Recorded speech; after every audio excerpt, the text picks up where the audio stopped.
Bismillahirrahmanirrahim. Assalamualaikum warahmatullahi wabarakatuh.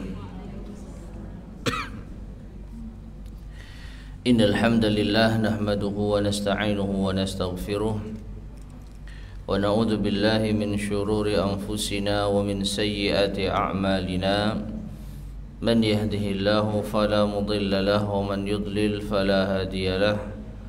وأشهد أن لا إله إلا الله وحده لا شريك له وأشهد أن محمدا عبده ورسوله اللهم صل وسلم وبارك على نبينا محمد وعلى آله وأصحابه ومن تبعهم بإحسان إلى يوم الدين أما بعد.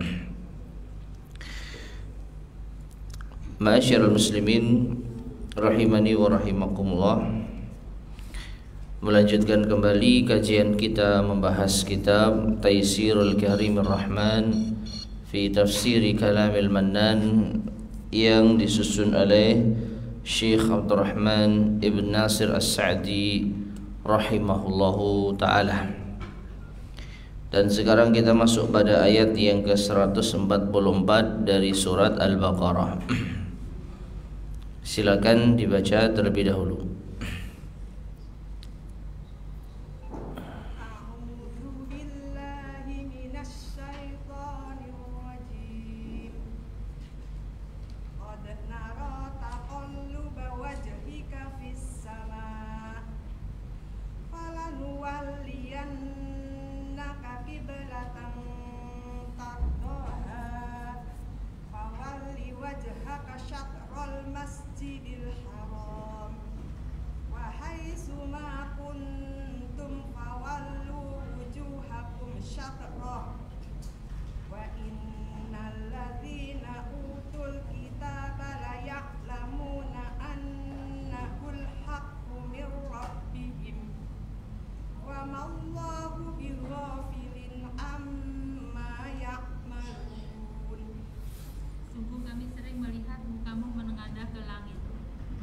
Kami akan memalingkan kamu ke kiblat yang kamu sukai. Palingkanlah mukamu ke arah Masjidil Haram, dan di mana saja kamu berada, palingkanlah mukamu ke arahnya. Dan sesungguhnya orang-orang Yahudi dan Nasrani yang diberi kitab Taurat dan Injil memang mengetahui bahwa berpaling ke Masjidil Haram itu adalah benar dari Tuhannya, dan Allah sekali-kali tidak lengah dari apa yang mereka kerjakan. Barakallahu fikum. Allah Subhanahu wa ta'ala berfirman, "Qad nara taqalluba wajhika fis sama." Sungguh kami telah melihat wajahmu menengadah ke atas langit. Itu wajahnya Nabi sallallahu alaihi wasallam. "Falanuwalliyannaka qiblatan tardaha." Maka kami akan palingkan engkau menghadap ke kiblat yang engkau ridhai. Fawalli wajhaka syatral masjidil haram. Maka palingkanlah wajahmu ke arah Masjidil Haram. Wa haitsu ma kuntum fawallu wujuhakum syatrah. Dan dimanapun kalian berada, palingkanlah wajah kalian ke arahnya. Wa innal ladzina utul kitaba la ya'lamun annahu al-haqqu min rabbihim. Dan sesungguhnya orang-orang ahli kitab mereka benar-benar tahu bahwasanya arah kiblat itu adalah hak, kebenaran dari Tuhan mereka.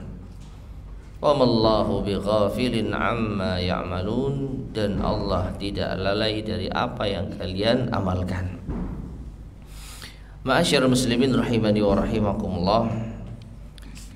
Inilah akhirnya keputusan Allah Subhanahu wa ta'ala kepada umat Islam, yaitu salat menghadap Al-Masjidil Haram.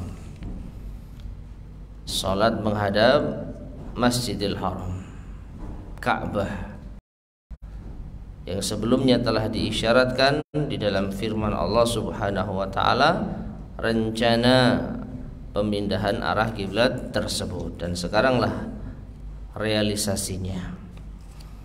Dan ketika arah kiblat ini benar-benar dipindahkan, maka sebelumnya Nabi SAW seringkali menengadahkan wajahnya ke atas langit, yang nanti akan diterangkan insyaallah. Beliau sedang menanti wahyu.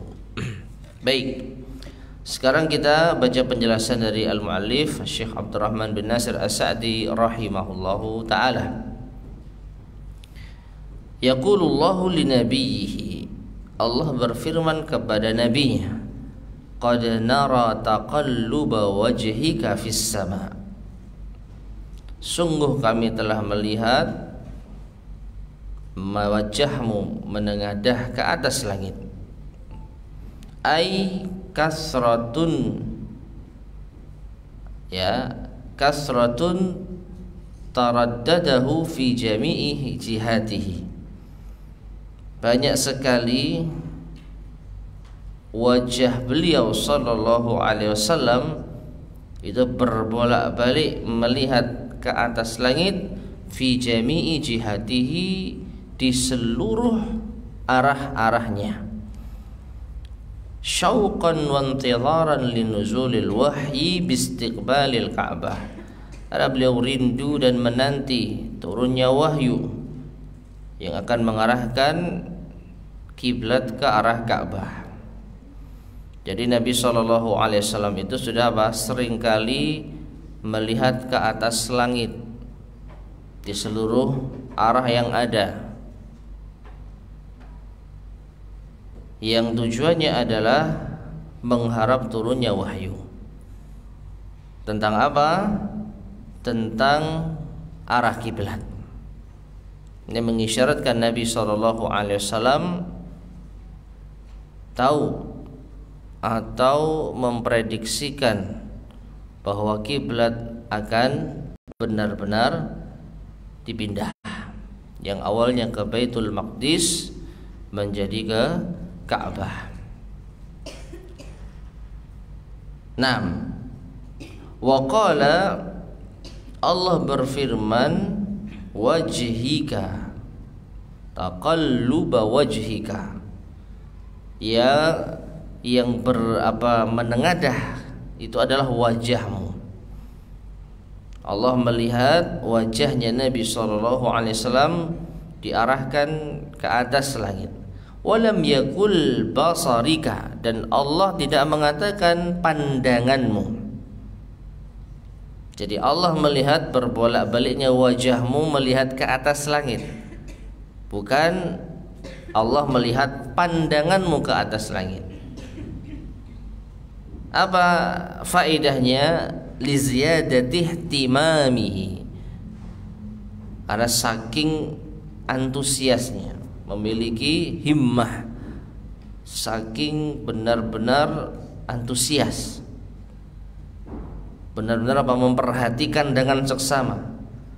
Wali anna taqlibal wajhi mustalzimun li taqlibil basar, karena yaitu mengarahkan pandangan dengan wajah itu juga mengharuskan mengarahkan pandangan dengan mengarahkan pandangan. Mengarahkan wajah itu melazimkan mengarahkan pandangan, ya. Emang bisa kita melihat tanpa mengarahkan wajah? Sangat bisa. Contohnya melirik, ya, wajah kita ke depan tapi pandangan kita ke samping kanan kiri, bisa enggak? Bisa. Wajah kita ke depan tapi kita lihat ke atas langit, bisa. Tapi ini kurang ihtimam, kurang antusias di dalam memperhatikan. Tapi kalau langsung kita dongakkan wajah kita, berarti benar-benar kita apa? Antusias, benar-benar memperhatikan dengan seksama. Makanya Allah berfirman, taqalluba wajhika, bukan taqalluba basarika. Nah, kemudian falanuwalliyannak, maka kami akan palingkan wajahmu atau palingkan dirimu. Ain wajhihuka liwilayatina iyyak, kami akan mengarahkan dirimu pada kekuasaan kami padamu. Tanda kalau Allah Subhanahu wa ta'ala benar-benar menguasai hambanya. Qiblatan tardaha, ay tuhibbuha, kiblat yang engkau cintai, arah kiblat yang engkau sukai. Wahyal Ka'bah, dan itu adalah Al-Ka'bah. Jadi di sini Allah Subhanahu wa ta'ala menjelaskan kepada kita bahwa Ka'bah itu kiblat yang memang diridhoi oleh Nabi sallallahu alaihi wasallam. Memang diridhoi oleh beliau sallallahu alaihi wasallam. Wa fi hada bayanu fadlihi wa syarafihi sallallahu alaihi wasallam. Dan di dalam hal ini terdapat penjelasan keutamaan dan kemuliaan Rasulullah sallallahu alaihi wasallam. Haitsu innallaha ta'ala yusari'u fi ridhah, di mana Allah Subhanahu wa taala bersegera di dalam mewujudkan keridhaan Rasul sallallahu alaihi wasallam, memenuhi apa yang Rasul sallallahu alaihi wasallam sukai. Ya. Jadi nggak pakai lama, Allah segera mengabulkan keinginan Rasul sallallahu alaihi wasallam. Tsumma sarraha lahu bistiqbaliha, kemudian Allah tegaskan kepada Rasulullah sallallahu alaihi wasallam untuk mengarahkan wajahnya. Faqal, maka Allah berfirman, fawalli wajhaka syatral masjidil haram, maka palingkanlah wajahmu ke arah Masjidil Haram. Nah, inilah ketentuan Allah Subhanahu wa ta'ala kepada Nabi kita sallallahu alaihi wasallam secara khusus dan kepada kaum muslimin secara umum. Wal wajhu, dan wajah, ma aqbala min badanil insan, apa yang sesuai dengan arah badan manusia. Ya, namanya wajah itu arah dengan badan manusia. Wa haitsu ma kuntum, dan dimanapun kalian berada, ay min barrin au bahrin, syarqin wa gharbin, janubin wa syamalin, itu dimanapun kalian berada, baik di laut atau di darat, di barat atau di timur atau di barat, di selatan ataupun di utara, fawallu wujuhakum syatrah, maka palingkanlah wajah-wajah kalian ke arahnya. Ya, jadi palingkan wajah kalian itu maksudnya ya wajah sak badannya, ya kan? Karena wal wajhu ma'aqbala min badanil insan, wajah itu apa yang searah dengan badan manusia. Jadi yang Allah perintahkan, yang dipalingkan itu wajahnya. Fawalli wajhaka syatral masjidil haram, maka palingkanlah wajahmu ke arah Masjidil Haram. Maksudnya apa? Wajah ya sama badannya. Bukan wajahnya menghadap Masjidil Haram, badannya menghadap ke arah yang lain. Bukan seperti itu. Jadi tegak lurus, wajah dengan badan lurus ke arah Masjidil Haram. Ya, tayyib. Dan dimanapun berada, baik di timur, barat, utara, selatan, laut atau daratan, arahkan yaitu wajah kita ke Masjidil Haram. Fawallu wujuhakum syatrah, maka palingkanlah wajah-wajah kalian ke arahnya. Ai jihadahu, yaitu ke arah. Syatrah artinya jihah. Syatr artinya jihah, ya, arah. Fa fiha istiratu istiqbalil qiblah, fa fiha istiratu istiqbalil ka'bati lis-salawati kulliha. Maka di dalamnya, di dalam ayat ini terdapat kandungan hukum, disyaratkannya menghadap ke arah Ka'bah untuk solat semuanya, fardhiha wa nafliha, baik salat fardu maupun salat nafilah, salat sunnah. Kalau salat fardu maka ini termasuk di antara syarat sahnya salat. Yang tidak sah salat seseorang kalau dia tahu arah kiblat lalu dia sengaja menghadap ke arah selain kiblat. Adapun salat sunnah maka memang termasuk di antara syarat sahnya salat itu menghadap ke arah kiblat. Tapi kalau salat sunnah bisa lebih longgar hukumnya. Bisa lebih longgar hukumnya. Dilihat dari amalan Nabi sallallahu alaihi wasallam ketika beliau salat malam di atas kendaraan, di atas untanya, maka beliau arahkan unta itu menghadap ke arah kiblat ketika awal salat. Setelah memulai salat unta jalan, maka beliau biarkan kemana unta berjalan. Ini menunjukkan kalau menghadap kiblat untuk salat sunnah, khususnya salat malam, ini ada sedikit kelonggaran. Tapi tentu saja tidak boleh sengaja salat tidak menghadap ke arah kiblat kalau sudah tahu dan memungkinkan untuk menghadap ke arah kiblat. Sudah tahu artinya tahu arah kiblat dan memungkinkan, ya memang ya seperti kita sedang berada di mana? Di tempat yang tidak bergerak, bukan di atas kendaraan. Ya, kita sedang ada di rumah kita, jelas-jelas tahu arah kiblat mana, lalu sholat malam tidak menghadap ke arah kiblat, maka ini wallahu a'lam bishawab, ya bisa tidak sah sholatnya. Adapun kalau naik kendaraan, nah ini ada keringanan. Taib. Kemudian ma'asyar muslimin rahimani wa rahimakumullah, wa annahu in amkana istiqbala 'ainiha wa annahu in amkana istiqbalu 'ainiha, dan sesungguhnya jika memungkinkan itu menghadap ainnya, yaitu wujud kiblat yang sesungguhnya. Artinya apa? Benar-benar menghadap lurus ke arah kiblat kalau memungkinkan. Dan ini sangat memungkinkan ketika kita berada di Masjidil Haram. Jelas-jelas kiblat ada di hadapan kita, maka ya mau tidak mau harus lurus menghadap ke kiblat. Ada tetapi kalau sekiranya tidak melihat Masjidil Haram, tidak melihat Ka'bah, maka disebutkan di sini wa illa fayakfi syatraha wa jihataha.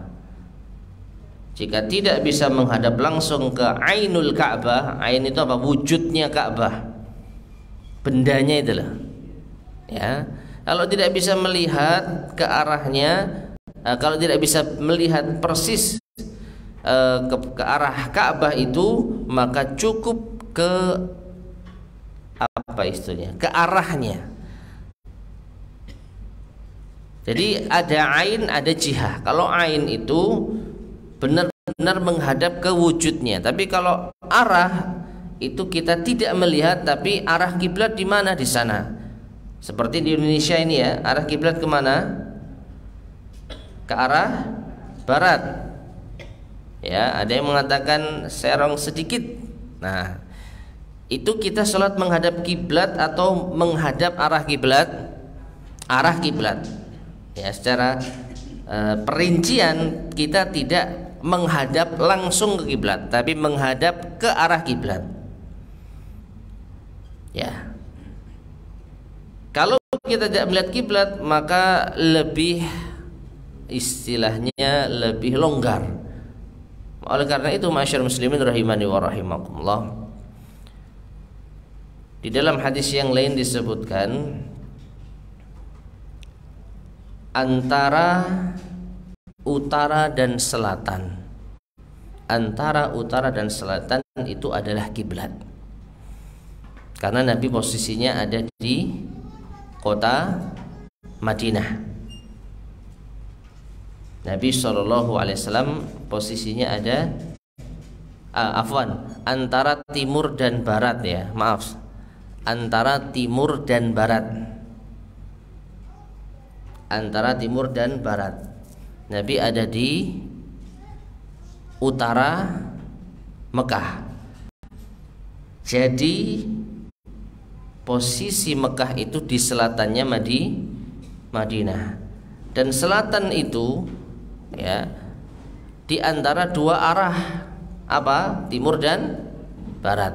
Meskipun ada perinciannya, apa itu timur tenggara ya, barat Daud barat Laya kalau nggak salah. Selatan, timur tenggara, selatan barat daya, barat laut, utara timur laut. Nah berarti barat laut dan timur laut yang agak menceng. Pernah tahu Bu ya pelajaran tentang ini? Jadi kan arah itu ada 4, utara, kemudian kanan itu apa? Timur, ya kan? Utara, timur, kemudian bawah itu selatan, kemudian kiri itu barat. Antara barat dan utara itu namanya barat laut. Antara utara dengan timur namanya timur laut. Nah, itu istilah sekarang. Tapi di zaman Nabi SAW, Nabi memutlakkan antara barat dan timur itu kiblat.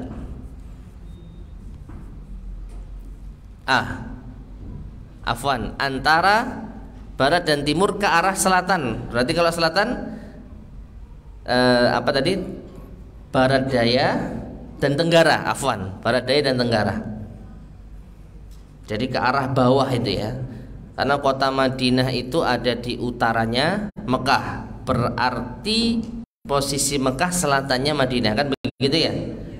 Nah, kalau kita menghadap ke arah selatan dari Madinah, kalau menurut arah sekarang itu ada tenggara dan barat daya. Nah di zaman dulu tidak ada seperti ini. Pokoknya antara timur dan barat menghadap ke arah selatan itu kiblat. Berarti bagaimana? Mau miring agak ke tenggara, mau miring agak ke barat daya, itu sudah dianggap menghadap ke arah kiblat. Nah, kalau kita di sini ya sudah barat. Kalau kita tahu secara apa istilahnya itu ya, secara kompas gitu, posisi Indonesia ini di sebelah mananya Mekah, sehingga kalau kita menghadap ke arah barat disitulah arah Mekah. Ya, jadi kalau kita jauh dari kota Mekah, dari Ka'bah, Masjidil Haram, maka kita cukup menghadap ke arahnya. Dan posisi Mekah itu di arah kiblat, atau posisi Mekah itu di arah barat di negeri kita. Jadi siapapun seorang muslim yang sholat menghadap ke arah barat, maka sholatnya sah, terlepas dari berapa derajat serong ke sini dan serong ke sana. Ya, berapa derajat serong ke sini maupun serong ke sana. Ya, mengaca dari hadis Nabi SAW. Nah, karena Nabi memutlakkan antara timur dan barat di arah selatan itu kiblat. Nah, berarti kalau kiblat kita ke arah barat, ya berarti antara utara dan selatan. Selama ke arah barat, ya. Nah, kemudian di sini disebutkan wa anal iltifata bil badani mubtilun lis-shalah, dan bahwasanya berpaling dengan badannya itu membatalkan salat. Apa maksudnya? Wajahnya menghadap ke arah kiblat tapi badannya tidak. Jadi wajahnya menghadap, kalau di sekarang ya, kita wajahnya menghadap ke arah barat tapi badannya menghadap ke arah mana? Utara misalkan. Jadi sholat sambil noleh gini Bu. Ya. Loh, wajahnya menghadap ke arah barat, iya. Tapi yang Allah perintahkan itu wajah tegak lurus dengan badannya ngikut. Bukan wajahnya saja. Emang kita sholat dengan wajah saja? Tidak. Ya, kita sholat bukan dengan wajah saja, tapi seluruh anggota tubuh kita. Jadi kalau ada orang yang sengaja berpaling badannya ke arah selain kiblat, maka mubtilun lis-shalah, membatalkan sholat. Li'annal amra bi syai'in nahyun 'ad-diddihi, karena perintah terhadap sesuatu itu larangan dari lawannya. Walamma dzakara ta'ala fi ma taqaddam, dan ketika Allah Subhanahu wa taala menyebutkan pada apa yang telah berlalu, al-mu'taridina 'ala dzalika min ahlil kitab wa ghairihim, itu orang-orang yang protes terhadap perintah Allah ini dari kalangan ahlu kitab dan selain mereka.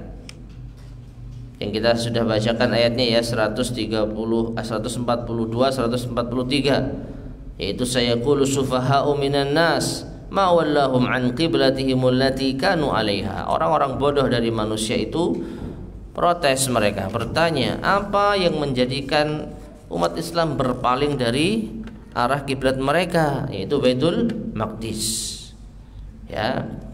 Nah, ketika orang-orang yang protes itu menyatakan ketidaksukaannya, dzakara jawabahum, maka Allah pun menyebutkan jawaban terhadap mereka.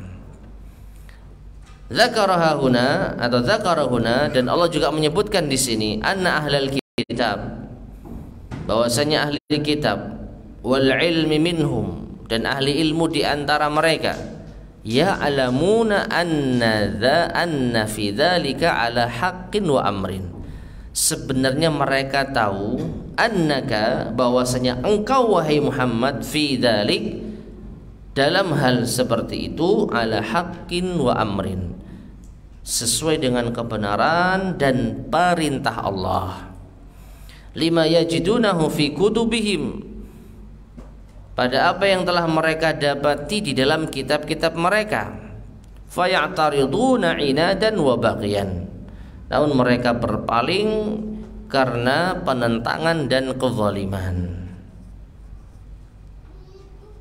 Jadi sebenarnya ahli kitab itu tahu di dalam kitab-kitab mereka bahwa akan ada saatnya pengalihan arah kiblat. Mereka tahu, namun di sini Syekh As-Sa'di tidak menyebutkan riwayat tentang hal tersebut. Jadi beliau hanya menjelaskan ahli kitab itu tahu. Kenapa? Karena Allah Subhanahu wa taala telah memastikan hal tersebut. Telah memastikan hal tersebut. Wa innal ladzina utul kitaba la ya'lamuna annahu al-haqqu min rabbihim. Nah ini. Dan sesungguhnya orang-orang yang telah diberi kitab, mereka tahu bahwasanya pengalihan arah kiblat itu adalah hak, kebenaran, min rabbihim, dari Tuhan mereka. Lagi-lagi mereka apa? Menyembunyikan kebenaran. Nah, fa idza kanu ya'lamuna bi khata'ihim fala tubalu bidzalik. Dan apabila mereka sudah tahu kesalahan mereka, maka janganlah kalian wahai umat Islam memikirkan hal tersebut. Jangan kalian pedulikan. Fa'inal insan, maka sesungguhnya manusia, innama yaghummuhu tiradu man i'tarada alaih. Manusia itu dia akan dipusingkan dengan suatu kritikan, dengan suatu protes dari orang yang mengkritik dan memprotes, idza kana al-amru mushtabihan, kalau perkaranya itu samar, wa kana mumkinan an yakuna ma'ahu shawabun, yang mungkin saja kebenaran itu ada padanya, pada orang yang mengkritik. Jadi kalau masih ada kesamaran, Anda salah, misalnya gitu ya, kita digitukan, Anda salah, lalu kita dikritik dan perkara itu masih belum jelas, nah kita bolehlah merasa apa? Sedih, ambil pusing, ya, perhatian. Namun fa amma idza tayaqqana, adapun jika yakin anna shawaba wal haqqa ma'al mu'taradi alaih, bahwasanya jika kebenaran itu ada pada orang yang diprotes, yang dikritik, wa annal mu'taridi atau wa annal mu'tarida mu'anidun, dan orang yang memprotes dan mengkritik tadi adalah orang yang menentang, arafa bi butlani qaulih, maka ia akan tahu kebatilan ucapannya. Fa innahu la mahalla lil mubalah, maka sungguhnya tidak ada tempat untuk memperhatikan mereka. Bal yantaziru bil mu'taridi al 'uqubatat dunyawiyah wal ukhrawiyah. Bahkan orang yang diprotes tadi tinggal menunggu kondisi orang yang memprotes mendapat hukuman dunia dan akhirat. Ya. Nah, jadi ini mungkin di antara pelajaran yang bisa diambil dari kisah ini. Pelajaran yang bisa kita terapkan dalam perkara-perkara lain dalam urusan dunia kita. Kalau kita perhatikan, sebenarnya di ayat sebelumnya Allah sudah menerangkan kalau yang protes itu orang-orang sufaha, kan begitu? Sayaqulu sufaha'u minan nas, orang-orang yang sufaha. Apa sufaha kemarin? Orang-orang yang sangat bodoh gitu ya, kesimpulannya dungu. Mereka akan berkata demikian dan demikian, komentar terhadap perpindahan kiblat. Lalu Allah sudah memberikan jawaban bahwa milik Allah lah arah timur dan barat. Mau Allah arahkan kemana kaum muslimin, itu haknya Allah. Maka sebenarnya di sini sudah apa? Menjadi jawaban dan penenang bagi kaum muslimin.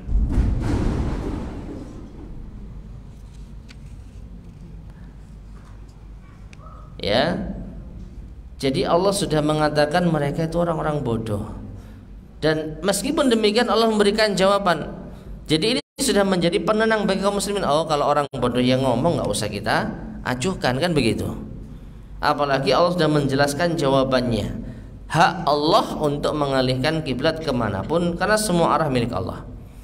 Tapi nggak cukup di situ. Ternyata Allah membeberkan fakta yang lain. Kalau mereka itu sebenarnya sudah tahu kalau pengalihan arah kiblat itu adalah benar datang dari Tuhan mereka. Nah, ini apa? Akan menjadikan kita semakin tidak perlu untuk mempedulikan mereka. Karena apa? Orang itu kalau dikritik, lalu kritikan itu masih ada kesamaran. Bisa saya yang benar sebagai yang dikritik, bisa dia yang benar sebagai yang mengkritik. Maka kita mungkin akan apa istilahnya ya, sedikit pusing, yang benar yang mana? Dia mengkritik saya atau saya yang dikritik ini? Kalau perkaranya masih apa? Samar. Ya. Kita masih apa? Galau gitu.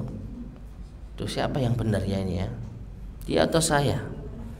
Tapi kalau sudah dipastikan orang yang mengkritik tadi itu sebenarnya tahu, tetapi sengaja untuk menentang, maka kita akan tenang. Oh, memang orang itu tidak baik.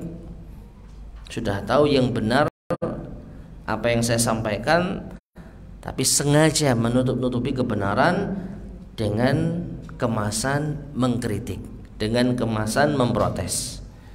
Nah, dengan demikian kita semakin tidak perlu untuk memperhatikan ucapan mereka.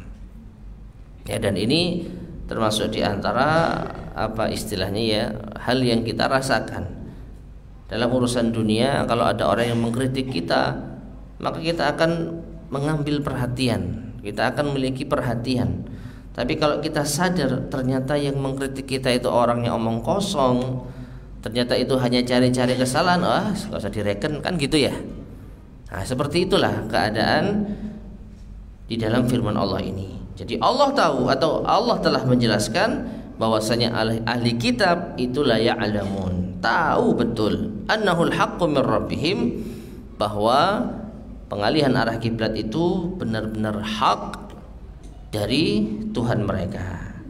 Nah, oleh karena itu Allah Subhanahu wa taala menutup ayat ini dengan firman-Nya, falihadza qala ta'ala wa mallahu bighafilin amma ya'malun, dan Allah tidak lalai dari apa yang mereka kerjakan. Nah, ini semakin tenang lagi umat Islam. Apa itu? Allah tidak membiarkan mereka. Mungkin mereka dibiarkan di dunia mengkritik, memprotes, meskipun mereka tahu yang benar itu ada pada Rasul SAW. Tapi kadang-kadang kita merasa, lah kalau tahu itu salah, kenapa kok masih dibiarkan, misalkan gitu. Kalau Allah sudah tahu bahwa itu adalah kesalahan, kenapa dibiarkan? Ternyata Allah berfirman, Allah nggak lalai dari apa yang telah mereka kerjakan, ya. Bal yahfazu alaihim a'malahum, Allah akan benar-benar menjaga amal mereka, mengingat, ya.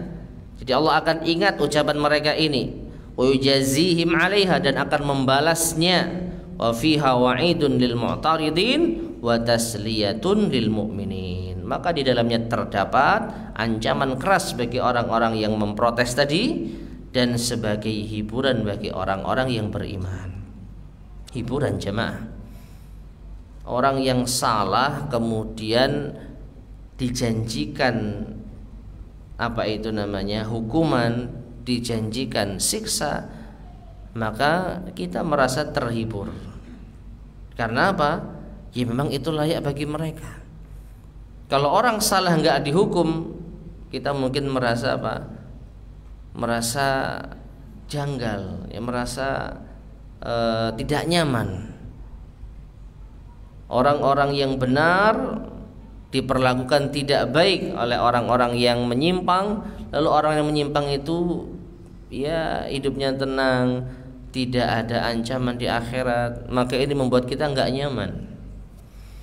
Tapi ketika Allah telah menjanjikan bahwa Allah tidak lalai dari perbuatan mereka, kita akan tenang. Setidaknya nanti di akhirat kita akan merasa apa? Bahagia, karena Allah benar-benar telah membalas perbuatan mereka, ya. Jadi Allah nggak akan membiarkan itu terjadi, tidak akan membiarkan orang-orang yang menentang tadi tenang di akhirat, nanti akan ada balasannya. Taib. Inilah penjelasan dari ayat yang ke-144 dari surat Al-Baqarah. Sekarang kita lanjutkan ayat ke-145. Silakan dibaca.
Barakallahu fikum.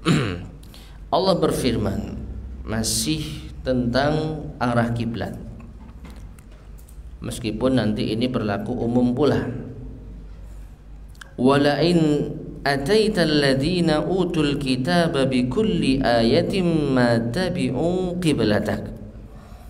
Dan seandainya engkau wahai Muhammad mendatangkan kepada mereka ahli kitab seluruh ayat, seluruh bukti-bukti kebenaran tentang agama Islam, maka mereka tetap tidak akan mengikuti kiblatmu, tidak akan mengikuti ajaranmu.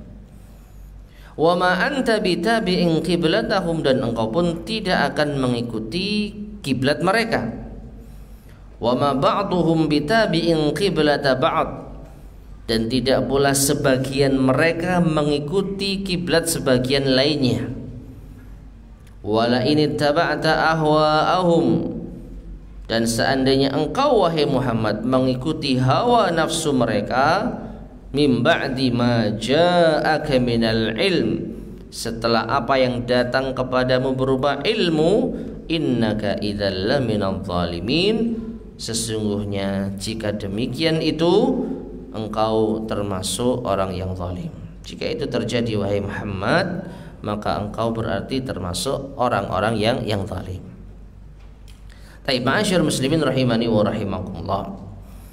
Jadi ayat ini menjelaskan tentang yaitu kedua belah pihak pada akhirnya tidak bisa bertemu. Ya, terutama orang-orang ahli kitab setelah disodorkan bukti-bukti ayat-ayat yang menegaskan bahwa kebenaran itu ada pada yang dibawa oleh Rasulullah SAW, mereka tetap tidak mau ikut. Dan tentu saja sebaliknya Nabi SAW ya juga tidak mau mengikuti mereka. Masing-masing sesuai dengan jalannya. Lakum dinukum waliyadin.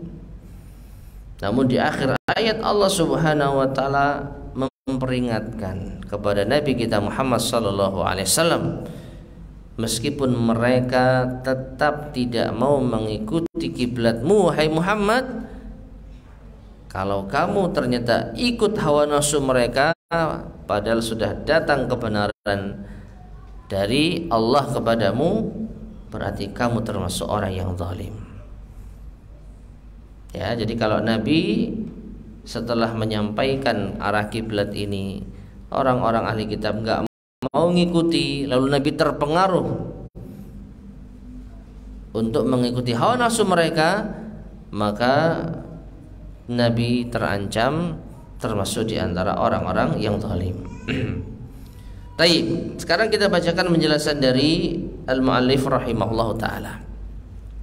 Kana an-nabiy sallallahu alaihi wasallam, adalah Nabi sallallahu alaihi wasallam min kamali hirsihi, di antara kesempurnaan antusiasnya beliau, semangatnya beliau, ala hidayatil khalq, untuk memberi petunjuk pada manusia, yabdzulu ghayata ma yaqdiru alaihi minan nasihah.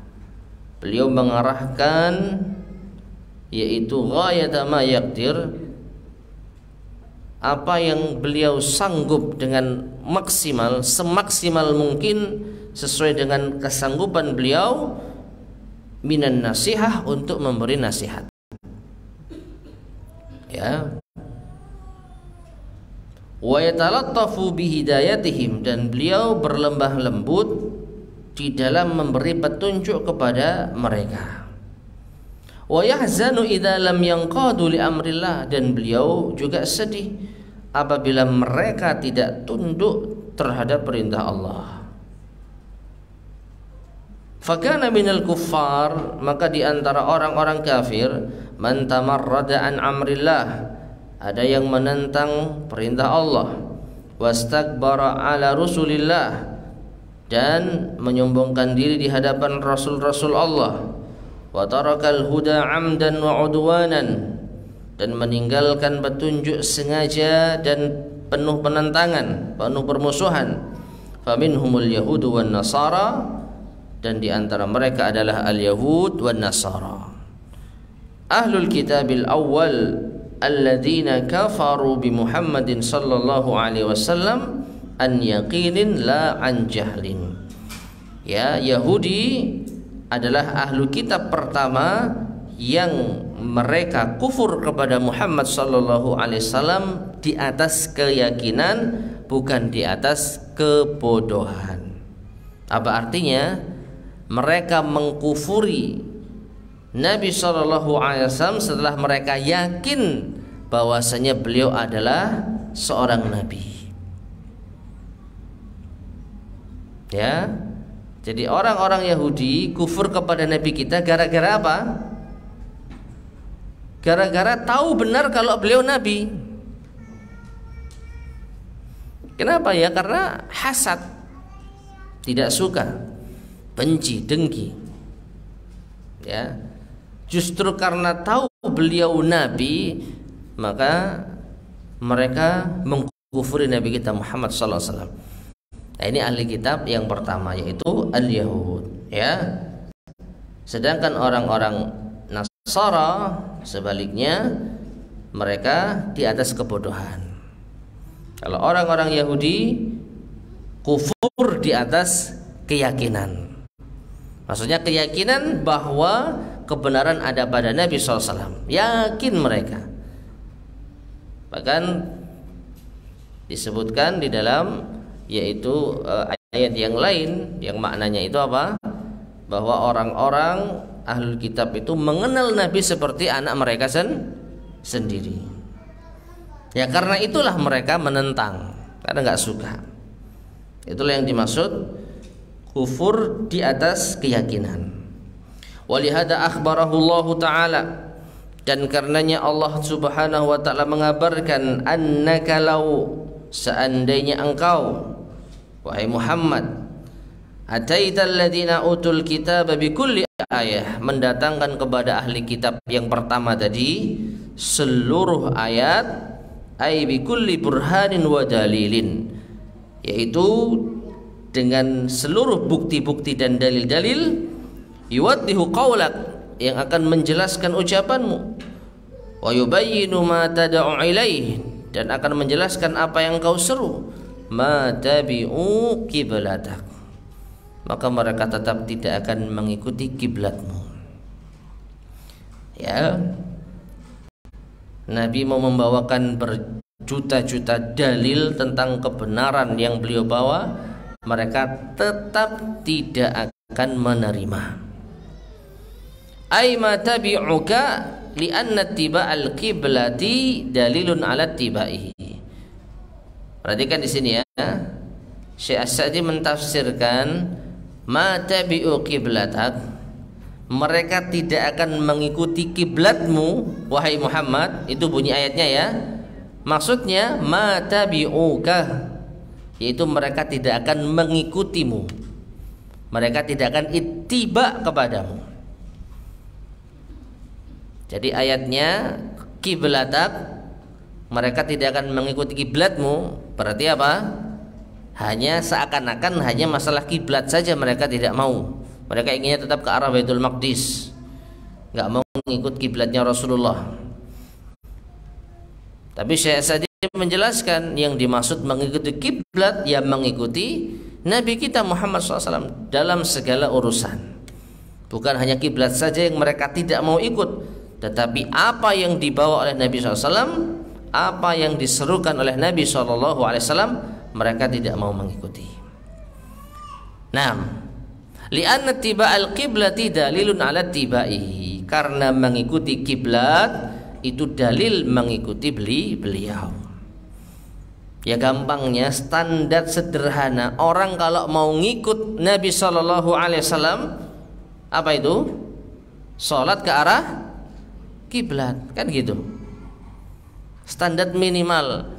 Apakah engkau mengikuti Nabi SAW? Iya. Loh, sholatmu kok nggak hadap ke arah kiblat misalkan? Ya. Jadi minimal seseorang dianggap ittiba kepada Nabi SAW kalau dia sholat menghadap ke arah kiblat. 6. Li'anna sababa huwa sya'nul kiblah, karena sebab awal itu karena perkara kiblat. Sebab awalnya, ya. Sebab awal itu masalah kiblat, tapi ini akhirnya berlaku pada seluruh permasalahan agama.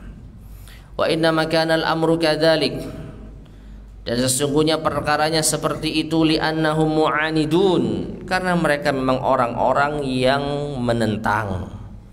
Araful haqqa wa taraku, mereka mengetahui kebenaran namun mereka meninggalkannya. Fal ayatu, maka ayat-ayat Allah innama tufidu, sesungguhnya akan bermanfaat, memberi faedah. Wa yantafi'u biha man yatatallabul haq, dan akan mendatangkan manfaat bagi orang yang mencari kebenaran. Wa huwa mustabihun alaihi, dan itu menjadi samar atas dirinya. Fatwaddihu lahul ayatul bayyinat, maka ayat-ayat yang menjelaskan itu akan maka ayat-ayat yang jelas itu akan menjelaskan dan menerangkan keadaannya. Wa amma man jazama bi adami ittiba'il haq, adapun orang yang benar-benar sudah memastikan tidak mengikuti kebenaran, fala hilata fihi, maka tidak ada yaitu cara baginya untuk mendapatkan petunjuk dari Al-Qur'anul Karim.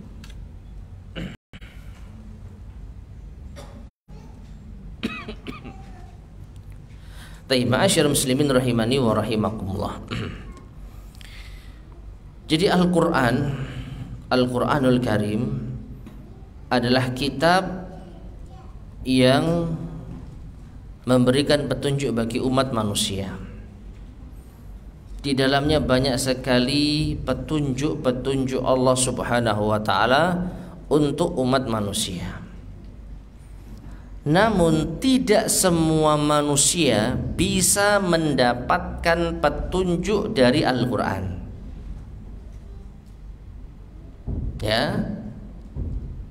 Dan di awal surat Al-Baqarah Allah sudah jelas-jelas menerangkan, dzalikal kitabu la raiba fi hudal lil muttaqin. Kitab ini enggak ada keraguan, sempurna, perfect, sebagai petunjuk bagi orang-orang yang bertakwa. Jadi artinya apa? Hanya orang-orang yang bertakwa saja yang bisa mengambil manfaat dari Al-Qur'an. Ya. Di antara sifat Al-Qur'an apa? Syifa. Apa syifa? Obat. Juga bisa kita berlakukan. Hanya orang-orang yang bertakwa saja yang bisa menyembuhkan penyakitnya dengan Al-Qur'an. Kalau orang itu tidak bertakwa, dirinya berpenyakit, nggak bisa sembuh dengan Al-Qur'an. Ya. Jadi Al-Qur'an itu obat. Tapi tidak sembarang orang bisa sembuh dengan obat ini. Ini obat khusus yang mujarab bagi orang-orang yang beriman dan bertakwa. Orang yang beriman dan bertakwa dikasih obat Al-Quran, ya tidak akan mungkin sembuh. Al-Quran petunjuk bagi umat manusia, tetapi hanya orang-orang yang bertakwa saja yang bisa mengambil petunjuk darinya. Adapun orang yang bertakwa, tidak bertakwa, maka mau dikasih berapa ayat pun gak akan bisa mendapat petunjuk. Nah, ini makna dari penjelasan beliau rahimahullah. Maka ayat itu bisa menjadi petunjuk, bisa menjadi pencerahan, bisa menjadi pengingat, bisa menjadi motivasi. Itu hanya bagi orang-orang tertentu, orang-orang yang beriman, yang percaya, yang mengikuti kebenaran. Ya. Dan mungkin ini kita bisa rasakan, tersentuh hati kita ketika mendengar ayat Al-Quran dengan maknanya. Adapun orang-orang yang tidak beriman, yang jelas-jelas dari awal memastikan dirinya tidak mengikuti kebenaran, maka tidak ada cara untuk bisa mengambil manfaat dari Al-Quran. Inilah kemuliaan Al-Quranul Karim, ya. Nah, tergantung siapanya, tergantung siapa yang memanfaatkan. Kalau yang memanfaatkan orang yang bertakwa bisa, tapi kalau yang memanfaatkan orang-orang yang tidak bertakwa tidak akan bisa. Nah, fa'aidan, dan juga fa inna ikhtilafahum fima bainahum hasilun, di samping itu perselisihan di antara mereka itu juga terjadi. Jangankan dengan kita yang jelas-jelas beda keyakinan, beda prinsip. Kita beriman kepada Al-Quran, beriman kepada Nabi SAW. Mereka tidak. Jadi mereka memiliki prinsip yang berbeda sama sekali dengan kita. Namun ternyata mereka ini sendiri saling berselisih. Wa ba'duhum ghairu tabi'in qiblata ba'din, sebagian mereka tidak mengikuti kiblat sebagian yang lain. Falaysa bigharibin minhum, maka ini tidak aneh lagi terjadi pada mereka. Ya. Wallahu a'lam bishawab, sebagian mereka tidak mengikuti kiblat sebagian yang lain. Di sini tidak diterangkan secara spesifik arah mana sih kiblat mereka. Apakah sebagian ahli kitab itu kiblatnya ke Baitul Maqdis, kemudian sebagian lagi kemana gitu ya, atau bagaimana penjelasannya. Namun yang pasti mereka sendiri juga berselisih di dalam masalah ini. Atau paling tidaknya sebagian mereka sholat menghadap Baitul Maqdis, sebagian mereka enggak sholat. Nah, ini kan sudah menunjukkan apa? Perselisihan. Kalau kita semua kita sholat menghadap Ka'bah, terlepas dari ada yang enggak sholat, ini bisa dikatakan urusan pribadi masing-masing. Yang jelas di dalam agama kita sudah ada hukumnya bagi orang yang meninggalkan sholat. Yang benar dan pasti harus sholat, wajib sholat, dan sholatnya menghadap ke arah kiblat. Nah, itu kita kaum muslimin. Adapun ahli kitab, mereka berselisih. Artinya bisa jadi mereka sama kuat di dalam memegang prinsip mereka. Sholat ke arah Baitul Maqdis, oh enggak sholat, atau sholat ke arah yang lain. Dan itu terjadi, ya. Dan ini tidak apa? Aneh terjadi pada mereka. Ma'adzalik, bersama dengan itu, alla yatba'u qiblataka ya Muhammad, tetap saja mereka tidak mengikuti kiblatmu wahai Muhammad. Wa humul a'da'u haqiqatal hasadah, dan mereka itu adalah musuh-musuh yang hakiki, yang hasad. Jadi mereka memang hasad. Wa qauluhu, dan firman Allah Subhanahu wa taala, wa ma anta bitabi'i qiblatahum, dan engkau wahai Muhammad juga tidak mengikuti kiblat mereka. Ablaghu min qawlihi, perhatikan ya, firman Allah wa ma anta bitabi'i qiblatahum itu lebih dalam pengungkapannya dibanding dengan kalau diucapkan wala tattabi'u. Ini kembali lagi dalam bahasa Arab ya. Wala tattabi'u artinya sama. Wa ma anta bitabi'in, engkau tidak mengikuti. Wala tattabi'u juga sama, engkau tidak mengikuti. Bedanya apa? Bedanya dalam susunan kalimat.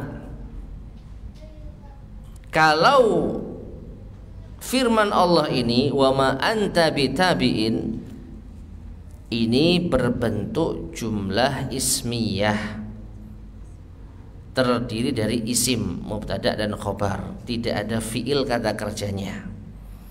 Sedangkan yang dicontohkan di sini dengan ungkapan lain wala tattabi'u, ini jumlah fi'liyah, kalimat yang terdiri dari fiil dan fa'il. Kata kerja, ada kata kerjanya. Nah, menurut al-muallif rahimahullah mengungkapkan Nabi tidak mengikuti mereka dengan susunan jumlah ismiyah itu lebih dalam. Itu lebih dalam ungkapannya. Kenapa? Li'anna dzalika yatadammanu, karena itu mengandung makna annahu sallallahu alaihi wasallam ittasafa bi mukhalafatihim, bahwasanya beliau sallallahu alaihi wasallam benar-benar tersifati dengan penyelisihan terhadap mereka. Fala yumkinu wuqu'u dzalika minhu, maka tidak mungkin itu terjadi pada beliau. Tidak mungkin Nabi sallallahu alaihi wasallam itu mengikuti kiblat mereka. Wallahu a'lam bishawab. Ini mengisyaratkan kalau seandainya ungkapan ini dengan jumlah fi'liyah tadi wala tattabi'u, engkau tidak mengikuti dengan kata kerja ya. Mungkin bisa jadi dalam konteks yang lain bisa mengikuti mereka. Jadi dalam perkara ini Nabi tidak mengikuti, tapi dalam perkara yang lain bisa jadi mengikuti. Mengikuti siapa? Orang-orang ahli kitab. Tapi kalau dengan bentuk jumlah ismiyah anta wa ma anta bitabi'in, maka seakan-akan ini adalah sesuatu hal yang paten. Jadi memang sifatnya Nabi itu sama sekali enggak pernah mau ikut mereka dalam keadaan apapun, dalam kondisi apapun. Nah ini kalau diungkapkan dengan apa tadi? Jumlah ismiyah dengan susunan isim, mubtada dan khobar. Ya. Taib, kemudian walam yakul, dan juga Allah tidak berfirman walau atau bi kulli ayatin, dan seandainya mereka mendatangkan seluruh ayat. Apa maksudnya? Coba kita perhatikan ya, susunan firman Allah. Wala in ataita, dan jika engkau wahai Muhammad mendatangkan alladzina utul kitaba, kepada ahli kitab, bikulli ayah, dengan seluruh ayat. Ya. Jadi kalau Nabi membawakan seluruh ayat kepada ahli kitab, maka mereka tidak mau mengikuti, tetap tidak mau mengikuti. Namun ketika menyebutkan kebalikannya, ketika Allah menyebutkan kebalikannya, Allah menyebutkan apa? Wa ma anta bitabi'in qiblatahum, dan engkau tidak mengikuti kiblat mereka. Tidak ada keterangan apa?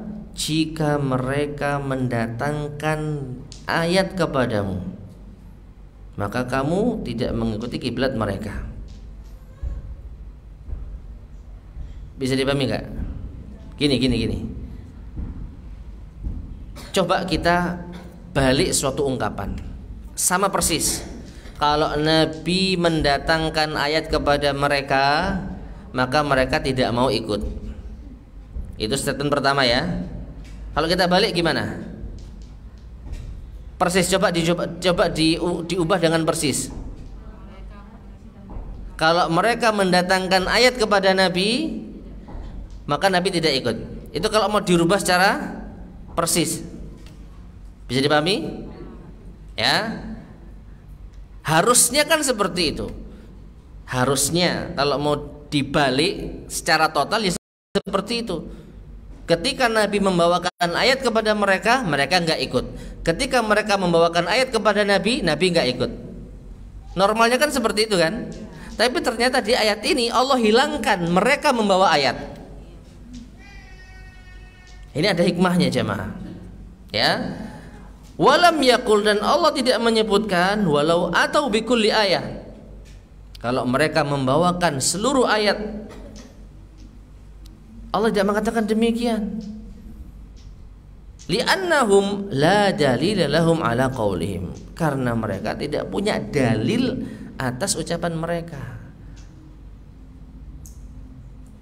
Dan termasuk di antara kesempurnaan gaya bahasa Al-Quran, benar-benar rinci. Kalau Nabi membawakan ayat kepada mereka karena memang Nabi punya ayat, punya bukti, punya dalil. Ketika diserahkan kepada mereka, mereka tolak, nggak mau. Dan sebaliknya ketika mereka membawakan kepada Nabi bantahan, katakanlah kritikan, koreksian dengan alasan-alasan yang ada, sama Allah nggak dianggap. Ini bukan ayat, ini bukan dalil, ini bukan bukti. Jadi nggak perlu disertakan di dalam keterangan ayat ini. Cukup kamu tidak mengikuti mereka, wahai Muhammad. Ya, untuk menjelaskan kalau yang dibawa Nabi kita benar-benar ayat, bukti yang jelas. Tapi mereka apa? Menentang. Sedangkan protesnya mereka kepada Nabi, kritikan mereka kepada Nabi, nggak dianggap sama Allah. Allah hanya menyatakan kamu pun Muhammad tidak mengikuti mereka. Nah, wa kadzalika, dan demikianlah, idza tabayyana al-haqqu bi adillatihi al-yaqiniyah, apabila kebenaran itu telah jelas dengan dalil-dalil yang yakin, lam yalzam al-ityanu bi ajwibati syubahi al-waridati alaihi, maka tidak harus mendatangkan jawaban atas syubhat-syubhat yang datang. Li'annahu la hadda laha, karena syubhat itu tidak ada batasannya, apapun bisa menjadi syubhat.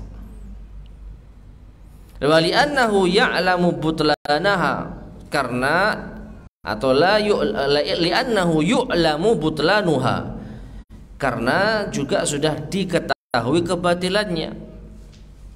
Lil ilmi bi anna kullama yunafil haqqal wadhiha fahuwa batil, berdasarkan ilmu yang kita yakini, setiap yang menolak kebenaran yang jelas maka itu bisa dipastikan batil. Fayakunu hallu syubahi min babit tabarru', dengan demikian menguraikan syubhat, menjawab syubhat itu termasuk di antara bentuk sosial atau sukarela, bukan kewajiban. Yang mau bantah boleh, tapi nggak wajib setiap orang bantah syubhat. Maksudnya begini jamaah sekalian rahimani wa rahimakumullah. Mereka menentang apa yang dibawa oleh Nabi SAW tentu dengan syubhat. Mereka punya berbagai macam alasan untuk menolak apa yang dibawa oleh Nabi SAW. Dan posisi kita benar-benar sudah yakin bahwa yang dibawa Nabi kita itu benar. Nah, kalau kita sudah tahu kebenaran yang yakin dengan bukti-buktinya, dengan ayat-ayatnya, maka kita tidak ada kewajiban untuk membantah kebatilan dengan syubhatnya.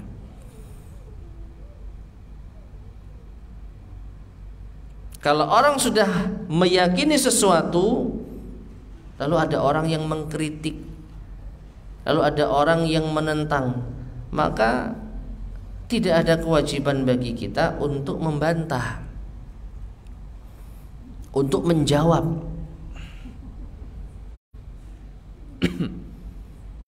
Sesuatu yang sudah jelas kita yakini, misalnya Apa itu, Bu?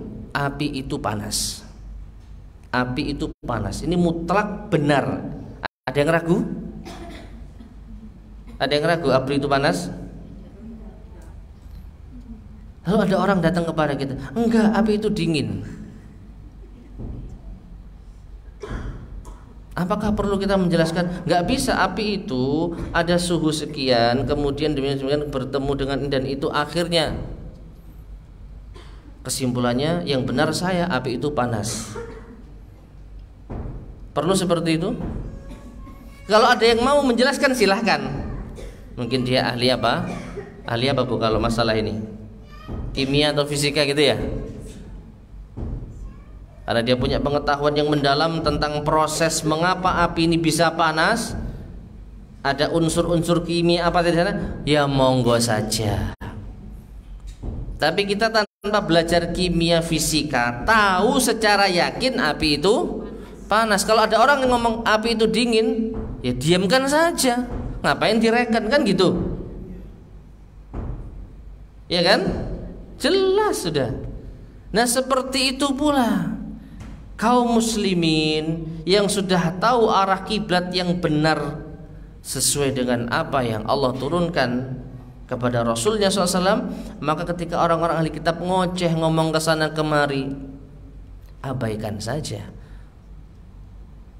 Karena kita sudah tahu jelas mana yang benar. Sehingga kebatilan-kebatilan yang datang dengan berbagai macam syubhat yang ada, seperti tadi disampaikan, syubhat itu tidak terbatas. Kalau kita jawab syubhat ini, akan muncul syubhat yang lain. Dijawab lagi, muncul lagi syubhat yang lain lagi. Nggak selesai-selesai. Makanya beliau menyampaikan, kalau mau membantah syubhat silahkan, tapi itu sifatnya sosial, bukan kewajiban, sukarela.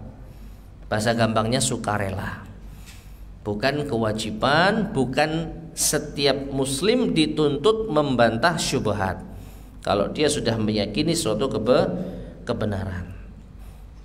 Akan cukup didiamkan saja. Nah, kemudian Allah berfirman, wala inittaba'ta ahwa'ahum. Nah, ini juga bahasa yang dalam nih. Dan seandainya engkau mengikuti hawa nafsu mereka, wahai Muhammad, innama qal ahwa'ahum. Allah berfirman dengan jelas hawa nafsu mereka, walam yakul dinahum. Allah tidak mengatakan engkau mengikuti agama mereka. Perhatikan jamaah sekalian, ini tidak bertentangan dengan firman Allah yang lain di dalam surat Al-Kafirun, lakum dinukum waliyadin. Bagi kalian agama kalian, bagi kami agama kami. Jadi Allah di dalam Al-Kafirun menjelaskan kalian punya agama, silahkan kalian ikuti. Tapi di dalam ayat ini, karena ini perkaranya adalah syubhat, protes, pembangkangan, Allah tidak sebutkan itu agama mereka. Wala ini taba'ta ahwa'ahum. Allah tidak mengatakan wala ini taba'ta dinahum. Ya, Allah tidak mengucapkan, Allah tidak berfirman agama mereka. Li'annama hum alaihi mujarradu ahwiyati nafsin. Karena apa yang ada pada mereka itu hanya sekedar hawa nafsu. Hatta hum fi qulubihim, sampai pun mereka di dalam hati-hati mereka sendiri ya'lamuna, mereka tahu annahu laisa bidinin, bahwa itu bukan agama. Yang mereka perjuangkan, penentangan, penolakan arah kiblat, itu bukan bagian dari agama mereka. Subhanallah. Ya. Jadi itu bukan agama, murni hawa nafsu mereka. Wa man taraka ad-dina wattaba'al hawa la mahala. Maka barang siapa yang meninggalkan agama, dia akan mengikuti hawa nafsunya, dan itu adalah hal yang pasti. Qala ta'ala, Allah berfirman, afara'aita man ittakhadha ilahahu hawah. Tidakkah engkau melihat siapa yang menjadikan hawa nafsunya sebagai ilah, sebagai Tuhannya? Kemudian Allah berfirman, mim ba'di ma ja'aka minal ilm, setelah datang kepadamu wahai Muhammad berupa ilmu. Jadi kalau engkau mengikuti hawa nafsu mereka wahai Muhammad, setelah jelas kebenaran itu datang kepadamu berupa ilmu, bi annaka 'alal haq, ilmu bahwa engkau berada di atas kebenaran, wa hum 'alal batil, dan mereka di atas kebatilan, innaka idan, kalau demikian, ai ini taba'tahum, jika engkau mengikuti mereka, fahadah tirazun, dan ini benar-benar apa? Bentuk kehati-hatian, li'alla tanfasila hadhil jumlah amma qablaha, agar tidak ada kesan terpisah antara kalimat ini dengan sebelumnya, walau fil afham, meskipun dalam segi pemahaman. La minadh zalimin, tentu engkau akan menjadi orang-orang yang zalim. Ini lagi-lagi gaya bahasa jemaah sekalian ya. Ini lagi-lagi gaya bahasa. Apa itu? Ada penegasan innaka idzan. Innaka idzan. Ini sebenarnya bisa dibuang. Coba kita baca ya. Dengan membuang innaka idzan. Wala in taba'ta ahwa'ahum, jika engkau mengikuti hawa nafsu mereka, mim ba'di ma ja'aka minal ilmi, setelah kebenaran datang kepadamu berupa ilmu, la minadh zalimin, engkau akan menjadi orang yang zalim. Masih bisa dipahami dengan benar. Kita sederhanakan lagi ya. Kalau kamu mengikut mereka wahai Muhammad, padahal kamu sudah tahu benar, kamu zalim. Kita sederhanakan ya. Kalau kamu mengikuti mereka padahal kamu berada di atas kebenaran, kamu zalim. Kalimat seperti ini benar enggak? Kalau kamu mengikuti mereka, kamu zalim. Benar enggak? Benar. Tapi sebagai kehati-hatian Allah tegaskan, innaka idan. Kalau kamu mengikuti mereka wahai Muhammad, jika itu benar-benar terjadi, kamu zalim. Lebih tegas mana Bu? Yang pertama atau yang kedua? Saya sederhanakan ya. Jika kamu mengikuti mereka, kamu zalim. Ini satu. Yang kedua, jika kamu mengikuti mereka, benar-benar kamu itu zalim. Yang kedua, jika kamu mereka, jika demikian keadaannya, kamu zalim. Yang kedua, ya kan? Nah, ini ihtirazan kata al-mu'allif. Allah sisipkan kalimat ini sebagai bentuk kehati-hatian. Agar apa? Agar kesan zalim ini benar-benar akan terjadi jika beliau benar-benar melakukannya. Innaka idzan. Penegasan. Beneran loh ya, kalau kamu seperti itu beneran, kamu zalim. Jadi ini penegasan, ya. Namun sekali lagi ini gaya bahasa, ya. Termasuk di antara gaya bahasa Al-Quran yang sangat sempurna. Taib. Kemudian la minadh zalimin, sungguh engkau termasuk di antara orang-orang yang zalim. Ai dakhilun fihim, yaitu kamu masuk dalam bagian mereka. Wa mundarijun fi jumlatihim, termasuk di dalam golongan mereka. Wa ayyu dzulmin a'zamu, dan kezaliman mana yang lebih besar, min dzulmi man alimal haqqa, dari kezaliman orang yang tahu kebenaran, wal batil, dan tahu kebatilan. Fa atharal batila 'alal haq, lalu dia mendahulukan yang batil daripada yang benar. Ya, jadi kebatilan atau kezaliman yang paling zalim, orang kalau sudah tahu yang benar dan yang salah, lalu tetap memilih yang salah.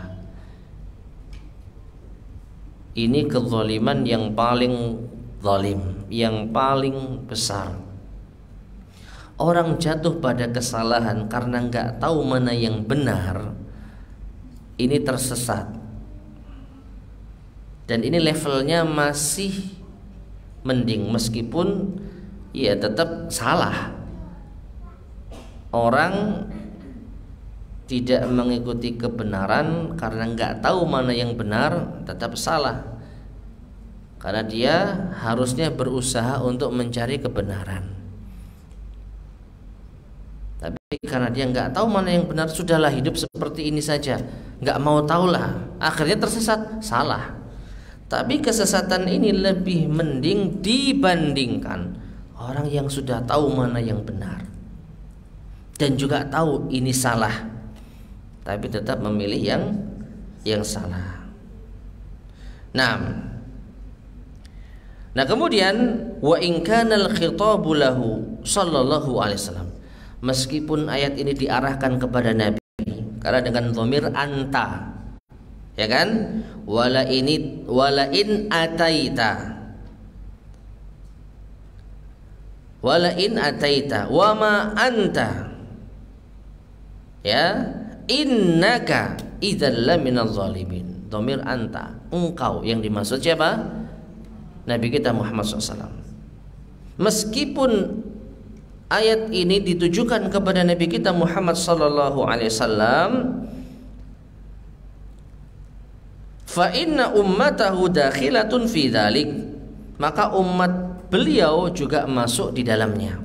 Artinya ayat ini juga berlaku pada kita. Kalau kita mengikuti hawa nafsu mereka setelah kita tahu kebenaran itu ada pada kita, maka kita termasuk apa? Orang-orang yang zalim. Ya. Jadi umat Islam ini juga diarahkan dengan ayat ini. Wa aidan, dan juga fa idza kana huwa sallallahu alaihi wasallam, seandainya beliau sallallahu alaihi wasallam fa'ala dzalik, melakukan hal itu, wa hasyah, dan ini sangat jauh, enggak mungkin apa itu mengikuti hawa nafsu mereka. Tapi seandainya beliau benar-benar mengikuti hawa nafsu ahli kitab, sara zaliman, maka beliau akan menjadi orang yang zalim, ma'ului martabatihi wa kasrati hasanatihi, padahal kedudukan beliau itu tinggi dan kebaikan beliau banyak. Fa ghairuhu, maka tentu selain beliau, min babi aula wa ahra, lebih pantas lagi menyandang sifat zalim. Artinya kalau Nabi kita yang banyak kebaikannya saja, Nabi kita yang tinggi kehormatannya, melakukan kesalahan, ngikut hawa nafsu mereka, ini saja sudah tidak terampuni, dalam artian sudah dicap sebagai orang zalim, maka apalagi kita, kebaikannya nggak banyak, kedudukannya juga nggak tinggi, ngikuti mereka, ya kita lebih zalim lagi. Ya, jadi kalau sekelas Nabi saja melakukan kesalahan seperti itu sudah dianggap sebagai zalim, bagian dari mereka, maka apalagi kita. Wallahu taala alam bissawab. Taib ma'asyar muslimin, para jamaah sekalian rahimani wa rahimakumullah. Insyaallah akan kita lanjutkan pada kesempatan berikutnya biidznillah ayat 146 147. Kita cukupkan kajian kita di pagi hari ini. Sebelum kita akhiri, barangkali ada yang mau disampaikan, tafadhal silahkan.